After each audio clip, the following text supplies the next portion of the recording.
Hello everybody, this is Recording Guy. I'm going to show you a short video tutorial in a program called Samplitude, recording program. Click your icon. You want to select this one here. Go ahead and give it a name. We'll name it Test 1. Select how many tracks you'd like. You could always add more later, so I always select one in the beginning for what we're going to do here.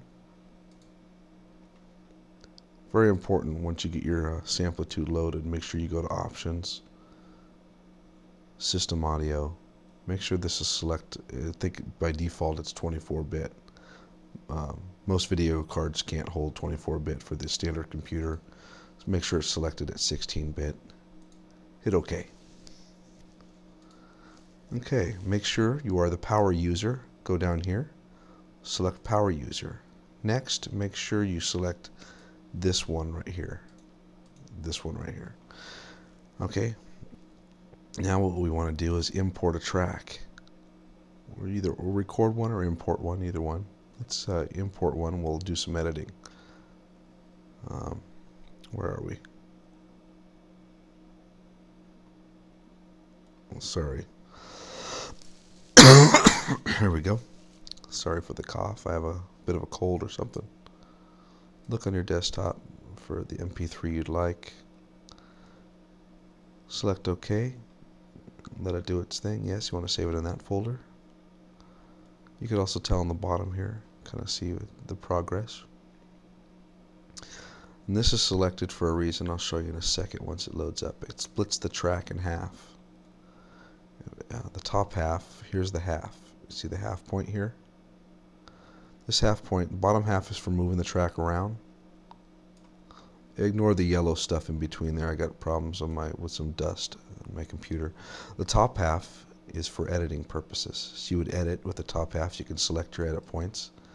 Bottom half is for moving. Okay. So let's go into some edit stuff here. This right here is your fader. So let's say you have a song and you want it to kind of fade out toward the end. Here's where it would fade out. Likewise at the beginning as well.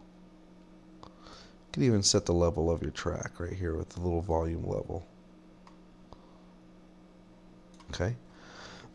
Once you get those set, you can make sure you take it off record. Add some effects. Here's how you add an effect. You can either go down to Mixer, bring up your mixer and add your effects in here. Since we're only using one track, let's close the mixer and let's add the effect from here. I have waves. First select DirectX. I use the waves plugins. Here's the waves right below here. Alright, and here's select a reverb or something, and wet and dry. You can mess around with it, get it a certain way that you'd like. Once that is selected, you'll see it here. You can always add more. Let's say you wanted to add another thing. Go here, you could add another thing.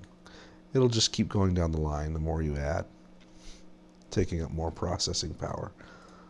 Let's get rid of these. Okay, let's say you have your track and you need to edit a certain point, like maybe in this section, but you can't see it, and maybe it's just a small edit. What you want to do is go up into this gray area right up here. Press down on your mouse and pull down at the same time on your mouse. You'll see the track stretch. This will enable you to pick an edit spot that you'd like. Highlight the area. Hit delete on your keyboard. Watch it disappear. And do you like that little click sound there? And then you can move the track closer, whatever you want to do. Let's say, oops, I messed up. I didn't want to do that. Control Z. Hit Control and then Z at the same time. It brings your stuff back. Again, grabbing the top, pulling it up, brings your track all the way back again in plain view. Okay. So let's say you got everything set. You've done all your editing. You've cut off maybe some parts you don't need in the song. You're all done, and now you need to export it as an MP3 or a WAV file. Here's your file. Click that, and you want to export as an MP3. But before you do that, let's get out of here. Make sure this is off of record. If it's on record, it won't do it right. You're going to wonder why you can't hear the track once you export it. Make sure that's off. Go to export, MP3. Tell it, give it a name. Keep the MP3 on there, .mp3, and give it a name. We'll call it, we'll just, testing 1, 2, 3 is what we'll call it. Export the track, yes. It's going to do its export thing. It's actually making an MP3 file on your desktop to do as you please. So we'll abort that now. We don't really want to do that at this point. Sorry for the yellow spots again. I have dust in my computer and whatever. I'm rambling. You can close it out. If you want to know where your files go, or they're automatically saved, program folders. This program, Samplitude, is called, the company that makes it is Magix. So click on Magix, Samplitude, and you'll find it in your audio folder right here. That's where all your folders will be. Okay, and that concludes just a little video tutorial of Samplitude. Hope you enjoyed it. Let me know if you want some other videos on anything else, and I'll see what I can do. God bless.